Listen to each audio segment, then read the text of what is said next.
pour qu'il puisse nous enseigner la parole de Dieu. Nous allons lever la main droite sur lui.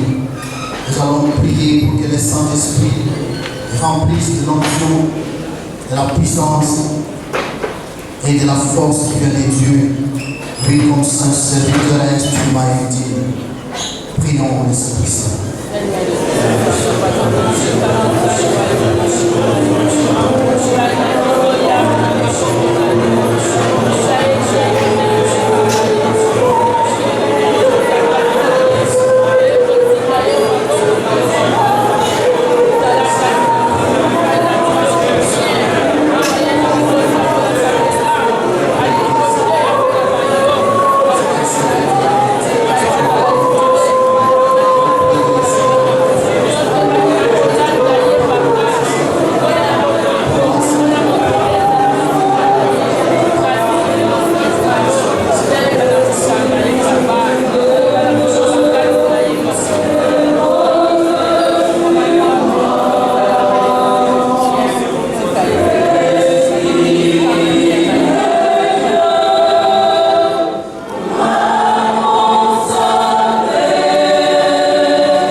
Nous continuons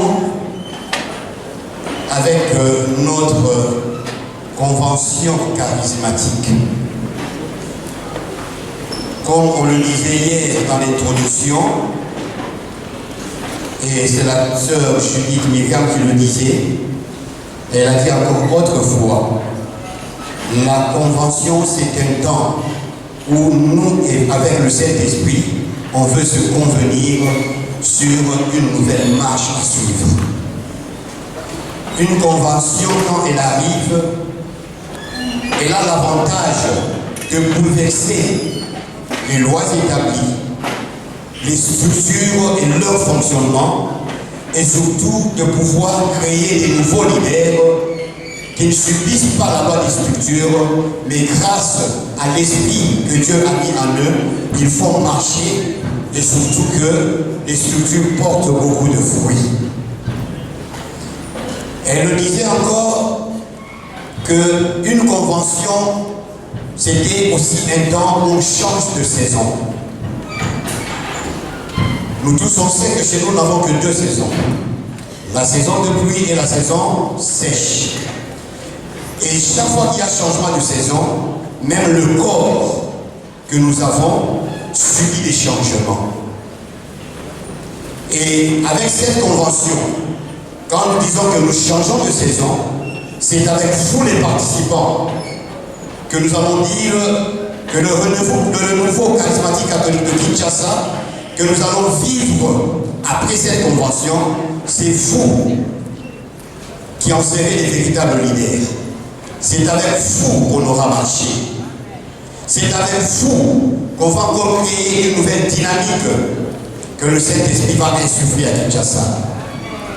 Tous ceux qui n'ont pas été avec nous, ils doivent sentir qu'en nous, il y a un nouveau vent. Ils doivent sentir qu'ils seront un peu quelque part déphasés.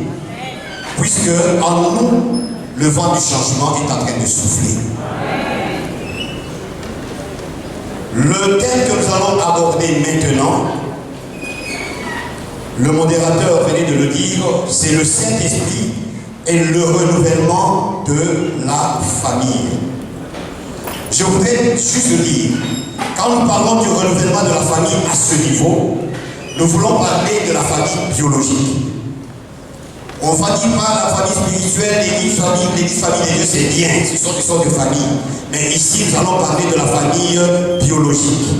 Cette famille où il y a un papa, une maman et les enfants. Les gens qui sont liés par des liens de sang. Les gens qui habitent dans la même maison. Les gens qui peuvent créer l'hérédité à travers leurs enfants. Amen. Et en réfléchissant sur notre thème, on pouvait se dire, à travers ce thème, nous nous posons la question, que faire pour que ma famille soit charismatique? On peut aussi même se poser une autre question, comment reconnaître le fruit d'une famille charismatique? Tout ceci se met sur notre manière de pouvoir réfléchir. Notre message portera sur 4 points. On commencera sur une introduction. Après, nous allons regarder dans la Bible comment est-ce que les familles ont vécu, tout en comparant avec notre vécu quotidien. Et après, nous allons parler du renouvellement de la famille. Et on finira par une conclusion. Introduction. Dans l'introduction, je pars d'un constat. Et ce constat va reposer sur les statistiques. Et là, nous allons parler d'abord des statistiques des divorces. J'ai eu le temps de pouvoir consulter et approcher certaines personnes, beaucoup ceux qui travaillent dans les tribunaux de paix. Puisque c'est dans ces instances-là qu'on traite le problème de divorce. Et j'ai eu à trouver les statistiques de 2 tribunaux de paix ici à Kinshasa. Lemba et Ngaliema. De janvier à mars. Et les statistiques m'ont renseigné que pour les 2 mélangés, on a 153 cas de divorce, soit déjà traités, soit à l'instance d'être traités, et dans d'autres, il y avait au moins une dizaine où les plaignants ont disparu. Donc de janvier de cette année jusqu'à mars, on compte 153 cas, donc demandes de divorce au niveau des tribunaux de paix. Je ne suis pas arrêté là-bas. J'ai voulu demander quelles sont les causes de ces divorces. On m'a dit, il y en a beaucoup, mais 4 reviennent. Les 4 là sont lesquels? La première des choses, on a parlé d'une grande implication des membres de famille dans les affaires conjugales. Et celui qui me parlait comme pour me faire rire, il m'a dit, rappelle-toi la fameuse chanson de Luambo, 6600 ans. 6600 ans. Non, je n'ai pas dit une chanson de Luambo. 6600 mètres. Et vous connaissez cela. Il a parlé des femmes de Lomé, des femmes du Gabon, des femmes de Kinshasa. Et dans toutes ces histoires, on est en train d'insister sur l'implication des membres de famille qui déstabilisent tout un foyer. Qui déstabilisent la vie de couple.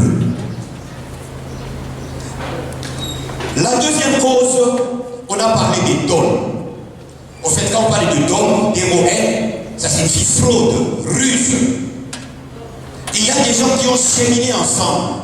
Et quand ils se marient, ils se rendent que leur mariage, c'est une pure escroquerie.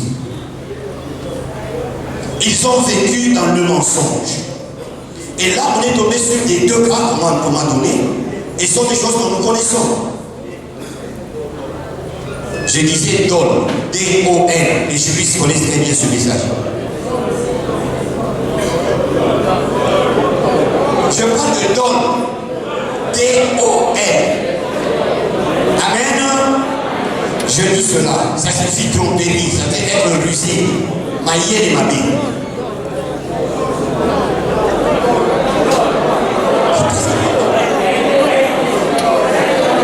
D-O-N. C'est ça, non? Quel est votre problème? Soyez remplis du Saint-Esprit et écoutez ce qu'il faut. On continue. Dans cette histoire de Dor, qu'est-ce qu'on a donné comme exemple? Un gars qui était là-bas, un frère en Christ très engagé, approche d'une sœur en Christ moins engagée. Ils cheminent ensemble. La sœur avait en elle quelques passions de la chair pendant qu'ils étaient fiancés. Elle a sollicité quelquefois qu'ils sont ensemble avec son fiancé, très spirituel, très chrétien, et lui a dit on doit attendre le mariage. Et la sœur a patienté. Et après le mariage, elle avait vite envie de consommer ce mariage, la même nuit. Le frère lui a dit ne soyons pas pressés, on a tout le temps. Et le frère a commencé à jouer le jeu. Et finalement, la sœur venait de découvrir 2 jours après, puisque tellement qu'elle a apprécié. Elle a vu que le frère là, il était vraiment impuissant. Il ne pouvait jamais satisfaire cette sœur sexuellement. Elle a dit donc, toi tu te faisais passer pour un saint, or tu cachais tes faiblesses. Moi, je n'ai pas envie de rester avec un homme comme toi dans un foyer. Moins d'une semaine après le mariage, le dossier est entré au tribunal de paix pour déclarer le divorce. Le don, ce n'est pas seulement sur le problème de la puissance ou de l'impuissance. Il y a des gens qui il est fiancé à quelqu'un, et surtout ceux qui sont soit en Europe ou bien à l'étranger. Il te dit des choses, ou bien c'est toi qui es ici, tu lui dis des choses, mais le jour du mariage, quand vous regardez, c'était peut-être la photo d'un cousin qui n'a pas la même beauté que de la photo qu'on t'avait envoyée, de l'homme que toi tu avais apprécié. Ça risque d'être que le jour que vous voulez célébrer votre mariage, mais vous célébrez directement votre divorce. Le troisième point, c'était le point de l'infidélité. Il y a des personnes qui ne tolèrent jamais l'infidélité, homme ou femme.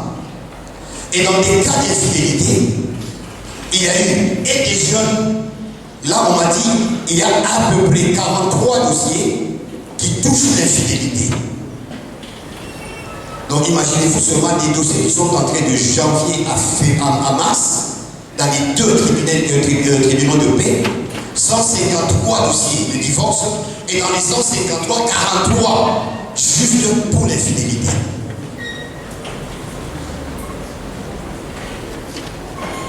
Et quatrième aspect, c'était beaucoup l'aspect de stérilité. Il dit on s'est marié, ça ne va pas, en tout cas nous on pense. Et on a même dit que dans ce dossier ici, d'habitude ce ne sont même pas les mariés qui viennent, c'est beaucoup plus leurs familles qui sont les plaignants pour déclarer le divorce. Amen. Pour dire que ce problème de famille, Je n'ai commencé que par ici, par les divorces, pour dire qu'aujourd'hui, chacun de nous ici, dans ta famille, il y a un problème. Le week-end passé, vous avez siégé en famille pour un problème.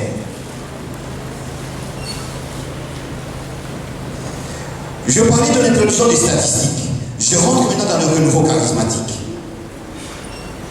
D'après les statistiques qui nous ont été transmises, on nous dit d'abord à Kinshasa, le renouveau charismatique a 65% de femmes, filles et femmes, et les 35 là, ce sont les hommes.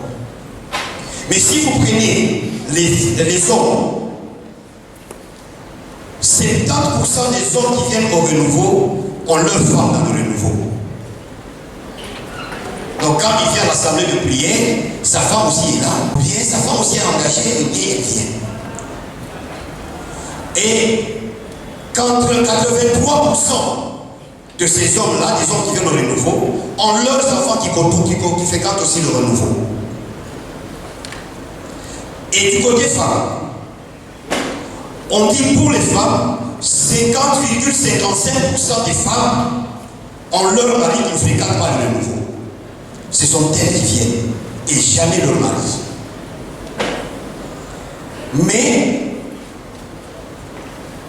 pour les enfants, c'est les femmes qui fréquentent le renouveau ont 95% des enfants de moins de 15 ans qui les accompagnent au renouveau. Et d'habitude, quand vous suivez les témoignages des gens du renouveau, comment tu as connu le renouveau? La plupart, c'est maman qui m'accompagne, c'est maman qui m'a mené à l'assemblée de prière. Pour la plupart. Donc les enfants de 15 ans, on a 95% des mamans qui amènent leurs enfants. Mais quand ils ont dépassé plus de 18 ans, c'est 37% de ces enfants qui viennent dans nos assemblées de prière. Il n'est pas interdit d'arriver chez nous, dans nos maisons, on trouve une maman très charismatique, avec un enfant, prophète dans une église d'à côté, et une fille protocole, encore dans l'église de l'évêque à côté, et ils se commencent à s'éparpiller. On a l'impression que puisqu'ils grandissent, ils prennent de la distance spirituelle de la dévotion ou de la foi de leurs parents. Amen. Amen. Ça, c'est juste pour nous dire que si nous voulons parler du renouvellement de nos familles par le Saint-Esprit, nous commençons déjà à sentir que le Saint-Esprit ne vient que partiellement dans nos familles. Or, le renouvellement, ce n'est pas une chose, une affaire de partialité, c'est une affaire de totalité. Et c'est pour cela que nous devons nous organiser à travers nos structures, nos paroisses, nos doyennés, pour que la pastorale qui concerne la famille au sein du renouveau soit efficace. Le deuxième point, je disais que nous allons entrer dans la Bible, regarder beaucoup de familles dans la Bible, tout en regardant comment est-ce que nous on vit comparativement à ces familles-là. On va prendre même 10 familles, bien 10 cas, si nous voulons. La première des choses, nous allons parler de Adam et Ève. Nous lisons très bien dans Genèse chapitre 3. Et nous savons que quand Dieu a créé, c'est Adam et Ève qui a confié le paradis et la vie dans le paradis. C'était le couple le plus heureux. Puisqu'on nous dit même que chaque soir, quand Dieu faisait sa petite visite dans le jardin d'Éden, il les saluait, il leur demandait comment vous allez.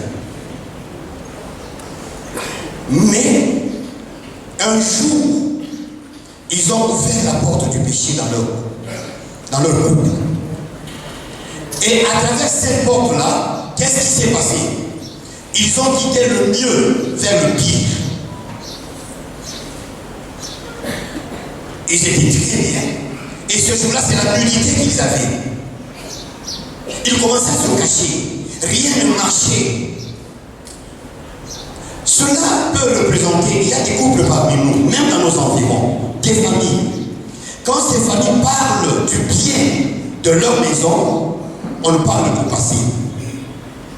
Nous, on était là-bas, on était à ma campagne, l'oncle avait ceci, on avait cela, on ne parle que du bien du passé. Mais quand vous les regardez maintenant, il ne représente plus rien. Le bonheur a fui.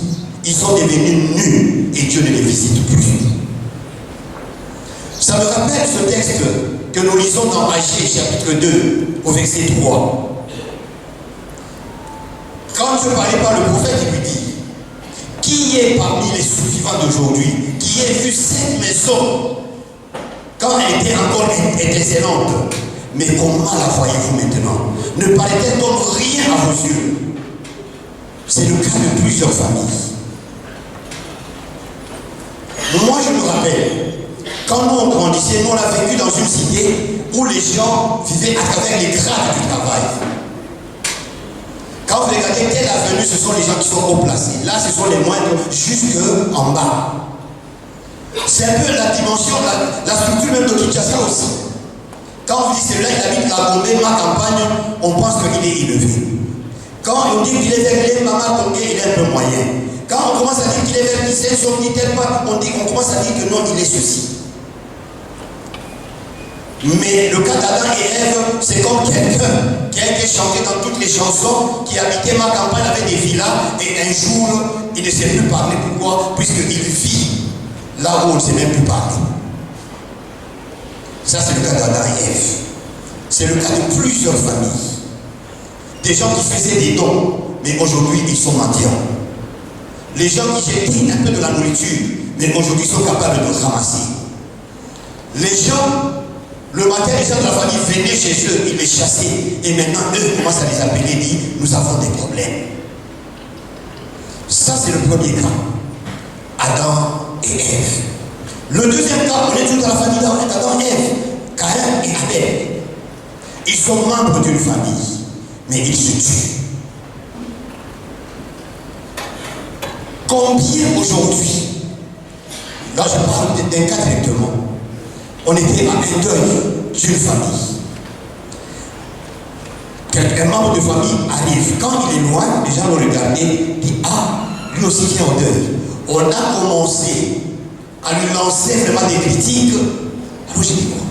Il dit: mais s'il vient ici, il va dire, s'il donne sa contribution, que personne ne prenne. Puisque lui va penser que c'est lui qui nous nourrit. Donc, il y a des familles.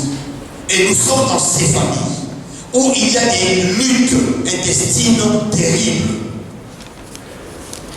où les gens sont prêts à s'empoisonner dans des familles, où il y a quelqu'un qui a déjà donné un mot d'ordre à ses enfants: ne partez jamais chez votre tante. Si vous allez là-bas, on vous donne à manger, ne mangez pas. Mais quand vous le regardez, ils ont des liens de consanguinité très fortes. Très forts. Mais ils ne s'entendent pas.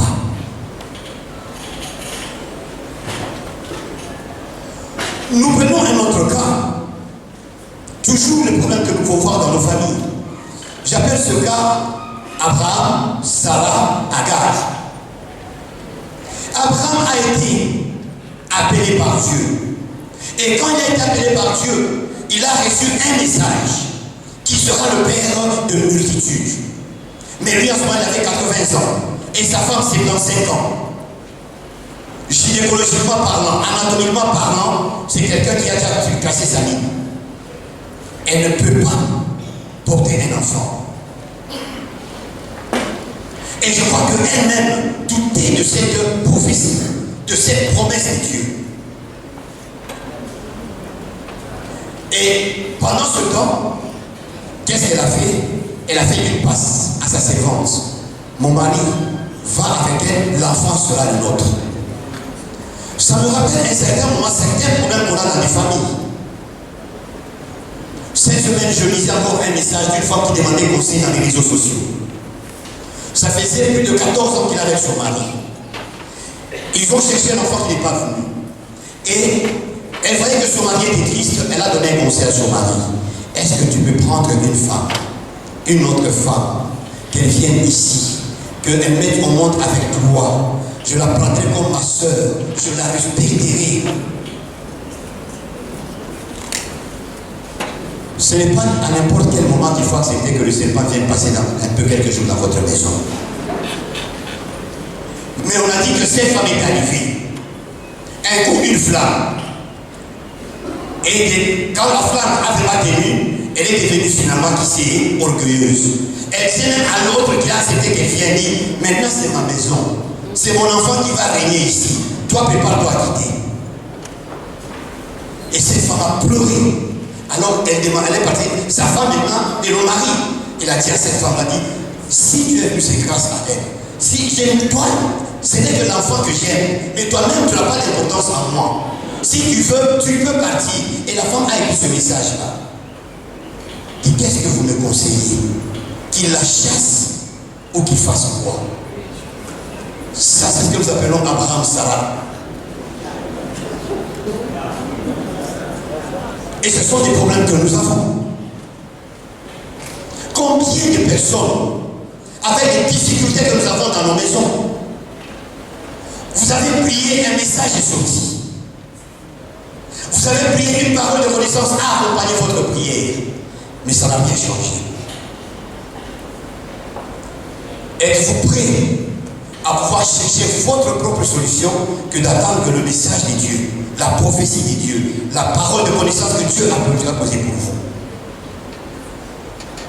Si Sarah a dit à Abraham, va vers Agar, mais dans nos foyers d'aujourd'hui, d'autres ne vont pas vers Agar. Agar, c'est qui? C'est une maman d'homme quelque part. C'est un petit jeune quelque part.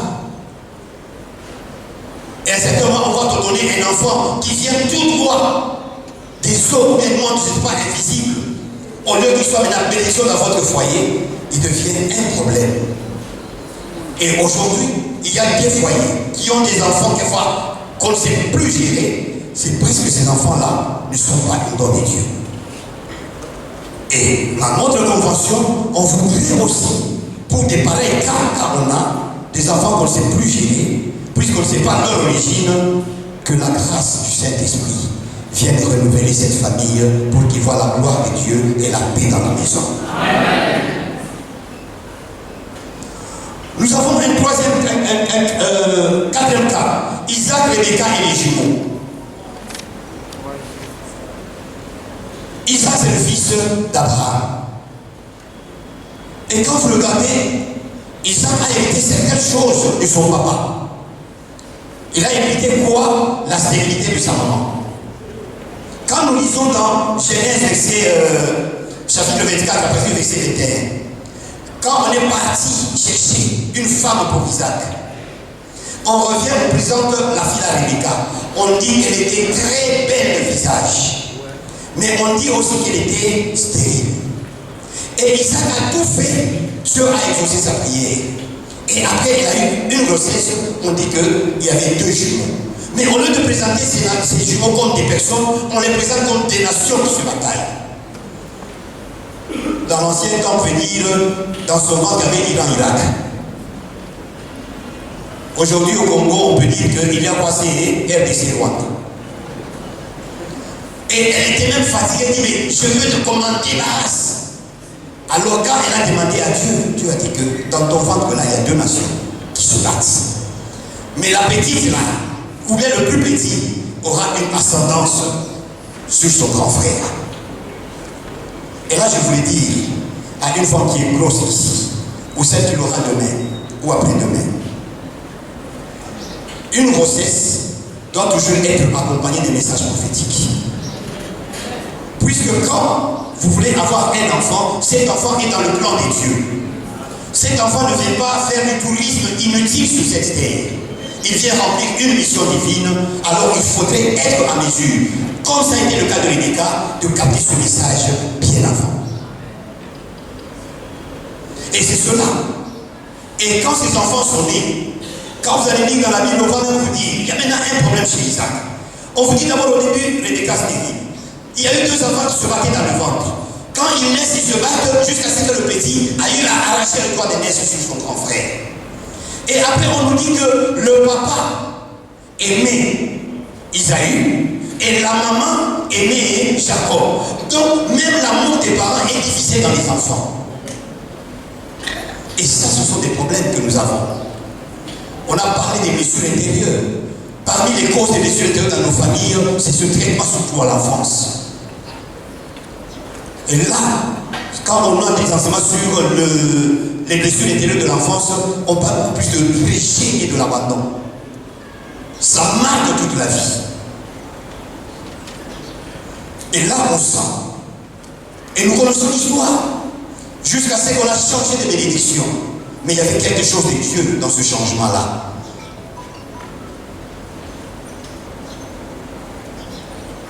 Parlons maintenant de l'autre, cinquième. Toujours dans la famille. Jacob, femme au pluriel et conflit de famille. Jacob est parti. Déjà pour se marier, pour commencer sa famille, le problème a commencé à se poser. Il a aimé Rachel, mais le jour qu'il devait maintenant tout finir avec Rachel, c'est lui qu'on la retire, on vient placer Léa dans le lit de Jacob. Et il se réveille et il se dit, alors on lui donne la loi. Chez nous, on ne peut pas prendre la petite quand la grande est encore libre. Moi j'ai un ami qui a ce problème. Il doit se marier. Mais son père lui a dit, mon fils, tu dois attendre que ton grand frère se marie. Mais lui, il a quand même, et son grand frère, un ambianceur hors cadre. Pour lui, le mariage, ce n'est même pas une de ses préoccupations. Mais toi qui es déjà sérieux, tu dois attendre que cet aventurier, ce dormeur et rêveur puisse se réveiller. Dans beaucoup de tribus, c'est toujours comme ça. Et c'était ça la loi. Dans la maison de l'amant. On dit qu'il dit j'accepte. Je ne sais pas s'il avait dans sa tête un projet d'être polygame. Mais malgré ces projets, il devait être polygame même sans le vouloir. Il dit pour avoir celle-là, 7 ans de travail, il est rentré, il travaille pendant 7 ans. Et quand il prend cette femme, le lien de famille qui partait de Sarah, qui est tombé sur Rebecca et encore sur Rachel. Amen. Léa a eu des enfants. Elle a aussi connu un homme. Et maintenant ce sont les servantes qui sont devenues les femmes de Jacob qui ont eu des enfants. Et finalement c'est Rachel à qui Dieu donne encore cette bénédiction pour avoir Joseph et Benjamin. Mais quand ils ont eu ces enfants aussi étaient, vous imaginez, hein, chez Jacob il y a des enfants de 4 femmes. Dans nos maisons, il faut seulement des enfants de 2 femmes et ça pète. Mais là, c'est 4 enfants. La Bible ne nous a pas dit ce qui se passait là-bas. Mais quand même, la Bible nous dit quelque chose. Il y avait quand même beaucoup d'unité et beaucoup d'amitié chez eux. Puisque le jour qu'on a touché à Dina, leur seule sœur, qu'est-ce qu'on dit? Ruben et d'autres se sont levés, ils sont allés tabasser et tuer. Et lors de la bénédiction, à cause de cet acte-là, ils ont été privés de la grande bénédiction. Ruben et Siméon, ils ont été privés de la grande bénédiction. Toujours dans la famille de Jacob, ils ont eu le petit Joseph là. Je ne vais pas trop revenir puisqu'on a parlé de tout ce qu'il était, tout qu'il a subi. Ça ne se passait pas ailleurs, c'est dans la famille. Ça ne se passait pas ailleurs dans la famille où il était matraqué par ses frères de sang. Chose que nous vivons dans nos différentes familles. Je me rappelle aussi, chez nous quand on était petits, j'avais ma grande soeur qui vient juste avant moi. On avait coutume de se battre toujours. En tout cas, si on est 2 à la maison, on va faire des dégâts. Mais aujourd'hui, on est très bien. On est très bien avec elle. Elle est au Kambumba. On est très bien avec elle. Alors, elle aussi, comme elle était grande, on peut nous donner de la bouille pour manger. Qu'est-ce qu'elle va dire? Ne mangez pas. Je dis, je vais goûter. Elle prend même 3 cuillerées. Alors, dis-toi, tu as mon petit qui vient après moi. Je vous dis, prenez une cuillerée. Une cuillerée. C'est bon, oui, je vais essayer. Elle prend encore 3. Elle nous faisait des choses. Alors, de façon que, là, c'est si les parents sont là, quand elle commence, on l'accuse. Donc ce sont dans la famille, il y a des choses quelquefois, c'est des petites cruautés. À un moment donné, quand on devient grand, ça nous fait rire. Mais ce sont des choses qui peuvent commencer à nous diviser. Dans beaucoup de familles, je dis, là c'est ma propre soeur. Mais je regarde dans des familles où un oncle a envoyé un enfant là-bas, quelqu'un qui est mort, on a envoyé ces gens. À la bonne année, une maman qui va en ville acheter toutes les belles robes en ville, tout cela dans des sachets, après elle passe où c'est dans les ballons. Tombola. À Tomboli pour la nani, moi là, il y a Noko qui habite chez lui. Et peut même pour les souliers, on voit le fait des souliers là qui dépasse un peu de 2 cm. Oui, et quand vous m'avez dit non, c'est pas grave, il va grandir dans ses souliers. Comme si on achetait des souliers là pour combien? Pour 8 ans. Mais pour ses enfants, ça convient bien. Amen. Ça, ce sont des histoires que nous vivons dans nos familles. Et Joseph est parti. Je prends un autre exemple que nous lisons dans Genèse 38. Judas, comme on le dit, il s'était marié. Il a eu une femme, ils ont eu un petit garçon qui s'appelait Er. Le Er là, on dit qu'il était très méchant aux yeux de Dieu et il ne se comporte pas très bien. Il a épousé une femme qui s'appelait Tamar. Et puisqu'il était méchant, Dieu l'a écarté. Il est mort. Judas a appelé maintenant son deuxième fils, qui s'appelait Onan. Dit Onan, toi ton frère n'a pas laissé d'enfant. Va avec sa femme pour que tu puisses maintenant donner des enfants à ton. C'est quand même bizarre. C'est toi qui vas faire quoi, c'est aller chez la femme. Mais les enfants qui vont naître de toi seront les enfants pas de toi, mais de ton. On appelle ça là le lévirat. Ton frère meurt et vous devez prendre cette femme. Aujourd'hui, ici chez nous, ça commence à disparaître. Mais il y a encore dans des familles où ça existe. Alors qu'est-ce qu'on a là fait? Quand il allait faire Tamar, et quand ils étaient en plein acte, et quand ils devaient donner les sémences, ils se retiraient. Et les gens qui font, je ne sais pas, l'éducation à la vie, ils appellent ça comment dans le cadre de, comment on appelle ça? Coït interrompu. Et Dieu s'est fâché. Dit là où tu as mis ces histoires, ce n'est pas leur lieu. Et si Dieu s'est fâché, il a même frappé de mort cet homme-là. Ça veut dire quoi?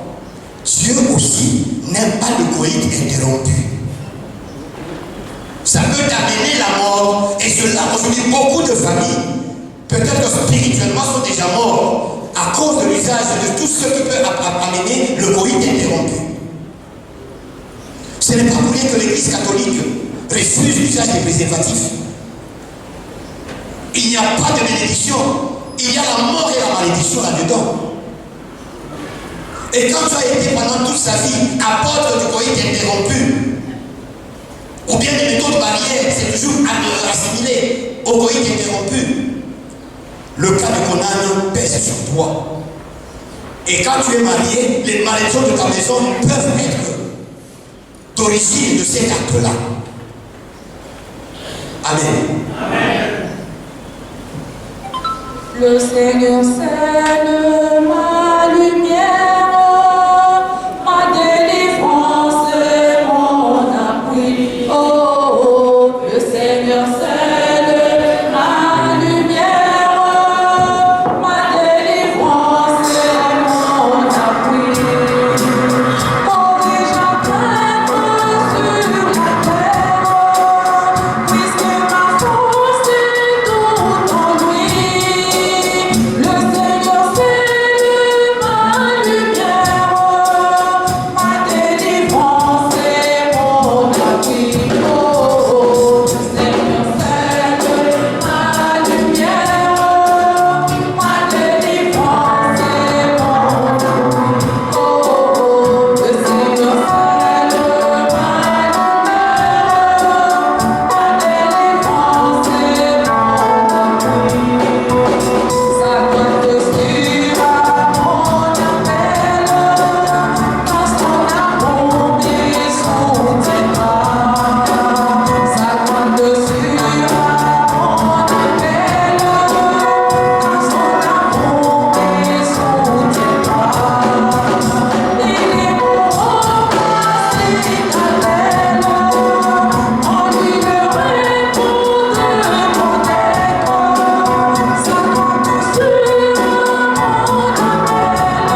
celui alléluia, mon amen, mon pépipe, le bon, on a dit non. Alléluia. Après avoir parlé de Onan, je parle de Moïse et de Séphora. Ils étaient mariés. Et quand on présente Séphora, on dit qu'il était la fille d'un prêtre là, madianite, en Éthiopie. Donc elle n'était pas juive. Et quand nous rentrons dans la Bible, Nombre 12, verset 1, qu'est-ce qu'on nous dit? Un jour, la sœur de Moïse, Myriam, et son frère Aaron ont suivi Moïse. Ils l'ont attaqué et dit, pourquoi est-ce que tu t'es marié à une étrangère? Amen. On en parlait déjà aujourd'hui ici, dans le cas des messieurs l'intérieur. Ici, chez nous aussi, il y a certaines tribus qui sont réputées. Eux, c'est ceux, pour mieux te marier, tu dois aller vers la fille de ta tribu. Dans le cas contraire, tu as des problèmes. Il y a des gens qui ne vont même pas cotiser pour ton mariage. Voici que Moïse aussi est attaqué puisque sa femme n'est pas de la tribu des Hébreux. Amen. Neuvième ou huitième, David, polygamie, inceste. Quand vous lisez la vie de David, lui-même David, quand vous le voyez, sa première femme, ce n'est pas lui qui l'a aimé, on lui a donné comme don. Le roi avait dit, si quelqu'un parvient à battre cet homme qu'on appelle Goliath, je lui donnerai en quoi c'est comme cadeau la fille. Et c'est comme ça qu'il aime la femme. Et après, il a aussi ajouté. Et non seulement il a ajouté, il commençait à arracher. Amen. Et maintenant, comme il avait un peu de désordre, ses enfants sont entrés dans le désordre. 2 Samuel chapitre 13. Quand vous lisez, ce que nous appelons l'inceste de Amnon. Un des fils d'Amnon, voyez-vous, quand le péché commence, surtout le péché lié au sexe, quand il entre dans votre maison, il n'y aura plus de valeur dans votre maison. Il n'y aura plus de pudeur dans votre maison. S'il y a aujourd'hui dans le monde, il y a des gens qui s'appellent des nudistes. Vous arrivez dans une maison où on se dit que chez nous, on est des adultes consentants. C'est puisque le péché du sexe est dans cette maison, où le papa, la maman peuvent commencer à marcher tout nu devant leurs enfants. Il faut beaucoup tirer attention à ces histoires du sexe. Comme lui-même le papa était entré là-dedans, il y a même un autre fils de David qui voulait même tomber sur une autre fille que David même aimait. Ça sentait mauvais sexuellement chez David. Et Amnon là, il a violé sa petite soeur. Mais qu'est-ce qui s'est passé? Après l'avoir violé, il a eu le dégoût. Mais qu'est-ce qui s'est passé après le dégoût? Le frère de Tamar, qu'est-ce qu'il a fait? Il a tué ces deux-là. Le meurtre est entré dans cette maison. Et enfin, je prends un petit exemple du Nouveau Testament. Je parle de Timothée, que nous lisons dans 2 Timothée, chapitre 1, verset 5. Paul est en train de louer Timothée. Il dit, Timothée, je suis très content de toi. Tu as beaucoup de valeurs, mais je sais que ces valeurs que tu as, ça ne vient pas de toi. Je connais ta grand-mère Loïs, qui n'était pas n'importe qui. Elle a transmis à ta mère, qui s'appelait Eunice. Et ce que Eunice a fait, ça se trouve en toi. La qualité d'une famille, elle est d'abord quelque chose d'héréditaire. Quand une famille est dans la longueur de la malédiction jusqu'à la 4e génération, quand vous êtes là-dedans, mon frère, il y a des problèmes dans votre famille. Timothée était dans une lignée où, jusqu'à la 4e génération, il bénéficiait de la bénédiction. Et vous allez sentir que Paul a marché avec beaucoup de personnes. Il y a même Jean-Marc qui l'a renvoyé. Mais avec Timothée, il était le seul qui l'appelait vraiment son fils. Et ce fils-là, c'est quoi? Ça venait de la famille. C'est pour cela que dans l'enseignement que nous appelons la guérison de l'arbre généalogique, cette session est très importante pour savoir à quel niveau vous vous trouvez, la bénédiction vous accompagne ou bien la malédiction vous accompagne. Amen. Amen. Le deuxième point, on parlait du renouvellement. Quand je parle de renouvellement, j'étais en train de réfléchir Et finalement, je me suis dit, j'ai défini un peu le renouvellement. Je disais par renouvellement, on entend une action stratégique et d'envergure à entreprendre en vue d'un nouvel élan qui assure et présage l'épanouissement et la croissance de votre famille. Grâce au Saint-Esprit. Il n'y a pas de renouvellement si le Saint-Esprit ne s'implique pas. L'agent parfait pour qu'il y ait un renouvellement réussi, efficace, il s'appelle le Saint-Esprit. Et c'est pour ça que nous on a dit le Saint-Esprit est le renouvellement de la famille.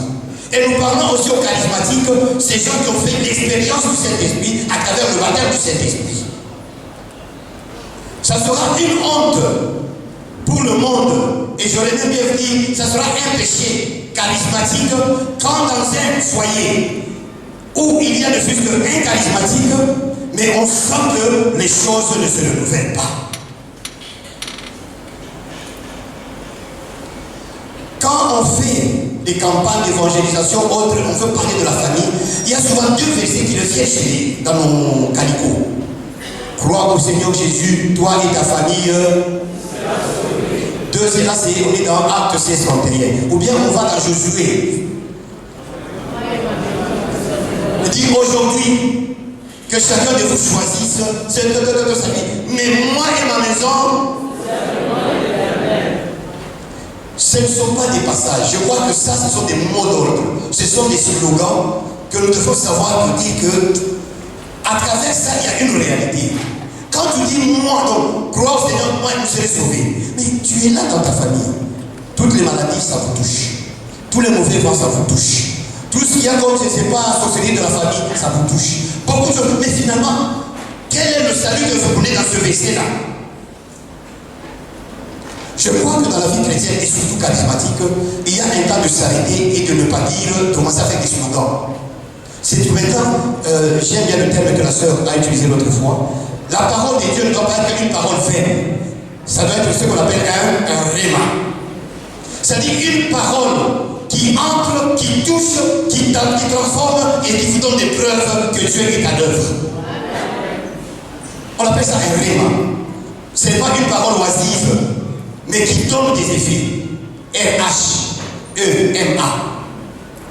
Et c'est cela que nous on veut. C'est ça le renouvellement de la famille. Mais une chose, quand on parle de la famille, ça commence par deux personnes, papa et maman. Papa vient de chez lui, maman vient de chez lui. Chacun, il a un héritage spirituel, culturel, des blessures intérieures, il a son niveau, il vient avec. Chacun vient avec son passif et l'actif. D'habitude, ce sont nos passifs qui viennent maintenant faire des dégâts. Tu viens de ta famille, maudit jusqu'à la 4e génération. Des sorciers qui sont là-dedans. Où on a fait des avortements dans votre famille. Des familles où il y a des mensonges. Où votre arrière-grand-père était le féticheur de Vidal de Imana. Alors il vous a amené où c'est, là on le fait. Une famille où il y en a non soit des mandons là, où vous avez l'habitude de contacter. Quand le papa et la maman se réunissent, chacun avec son passé culturel, son passé je ne sais pas quoi, quand vous vous mélangez, vous faites la symbiose du mal. Et les enfants qui naissent dans cette famille, ils héritent de toutes ces histoires. C'est pour ça que pour la plupart d'entre nous, nous naissons déjà dans des problèmes. Pourquoi? Nous sommes une fusion de problèmes. Les maladies qui viennent, le papa vient avec son sang qui a des cancers, le sang qui a des diabètes, le sang, il vient. Alors quand tu vas à l'hôpital, dit que non, diabète, c'est héréditaire. Mais l'hérédité, ce n'est pas toi. Tu as subi. Quoi, c'est la force des deux personnes se sont aimées et qu'il y avait un mauvais passif. Et quand on dit le renouvellement par le Saint-Esprit de la famille, c'est aujourd'hui casser son passif. Chercher l'actif qui était bon, commencer à le fructifier pour qu'il puisse être en mesure d'écarter le passif. Dans le passif, il y a des maladies, des malédictions, des paroles prononcées contre vous. Les gens qui vous ont dit vous n'allez jamais vous marier, vous n'allez jamais aller de l'avant et vous subissez ça dans votre famille. Et à un certain moment, il faut se révolter pour te dire que non, je ne suis pas n'importe qui. Je suis le Fils de Dieu. Dieu a un fils qui est Jésus, qui est son héritier. Donc moi aussi, je deviens co-héritier de Jésus. Si Jésus a la puissance de guérir, moi aussi, je dois l'avoir. De chasser le démon, je dois l'avoir. Et c'est cela que nous, on doit être. C'est ça, nos familles. On est charismatique pour changer les donnes dans ce monde. Amen. Et surtout dans nos familles.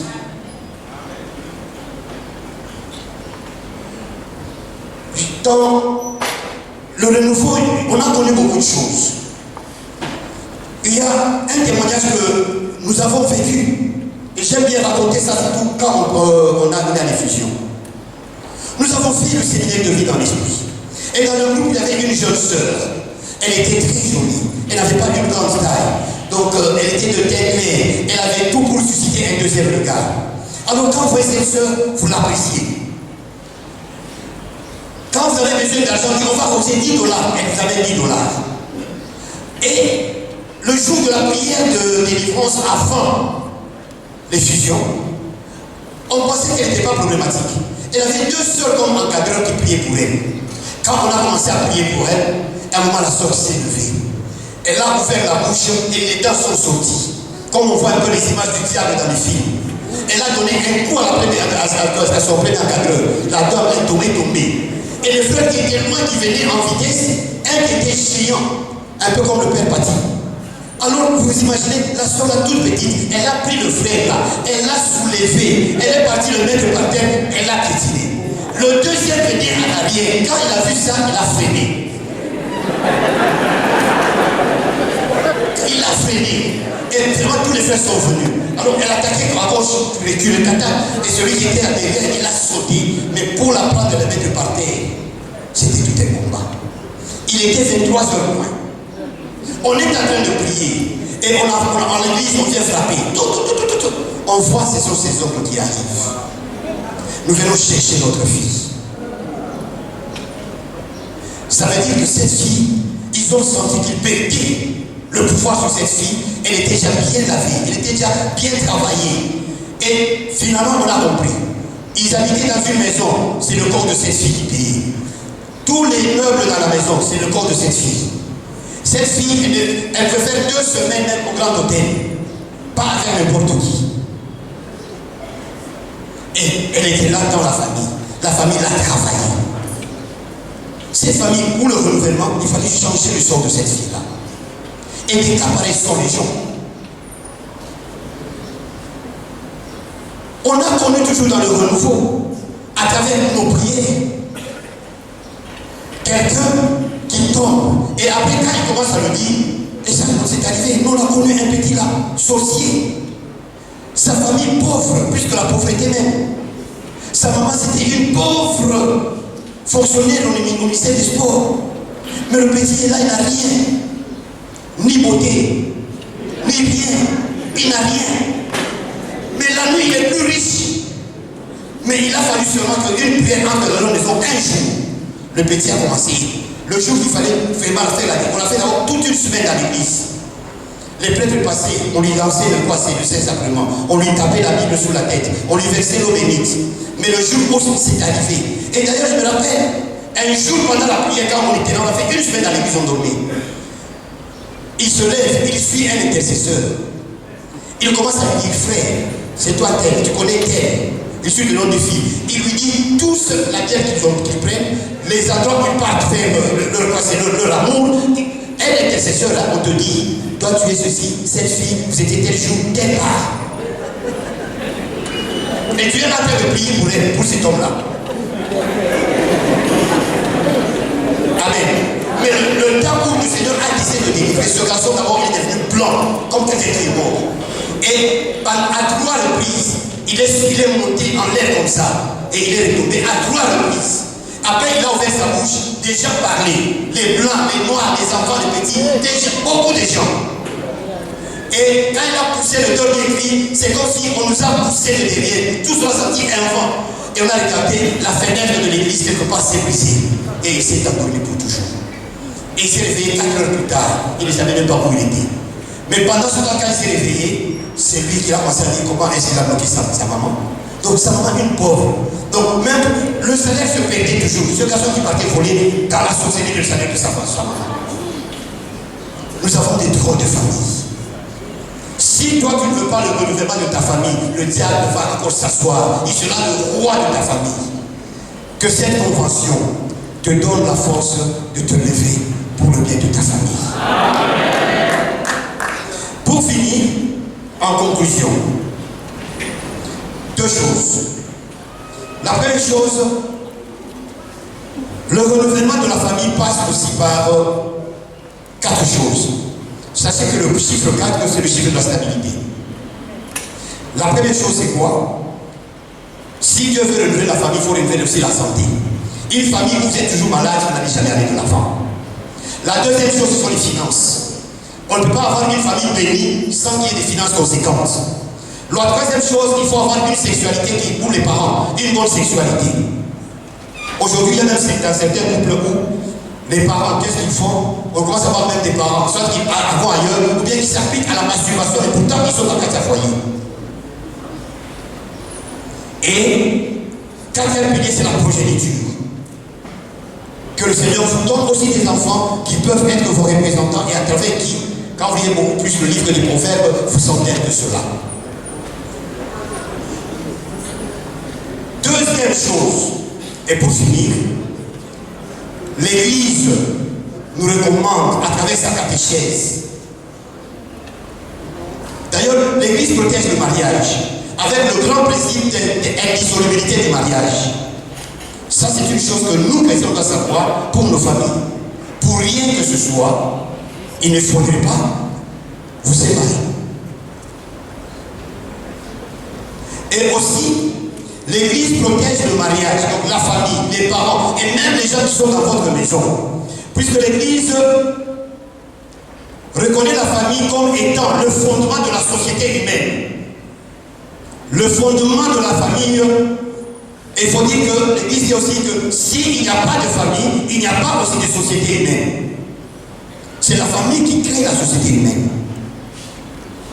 Et les époux, entre eux, ils se doivent l'amour et ils doivent aussi se donner les moyens de rendre les enfants heureux. Une maison où le papa est debout, charismatique, cette famille, il faut la propager et déjà renouveler. Et je dirais à tous les papas qui sont dans cette salle pour le moment, levez-vous, proclamez-vous charismatique, soyez la porte de bénédiction et de protection de vos maisons. Si le papa ne sait pas se lever, vous êtes ici, maman, prenez la place de votre mari. Levez-vous et soyez la forteresse de votre famille. Si les parents ne comprennent rien, que les jeunes qui sont ici se disent, grâce à eux, Goliath ne va pas s'amuser dans leur famille. Que Dieu vous bénisse. Amen. Amen. Nous allons prier aujourd'hui. La prière pour les familles sera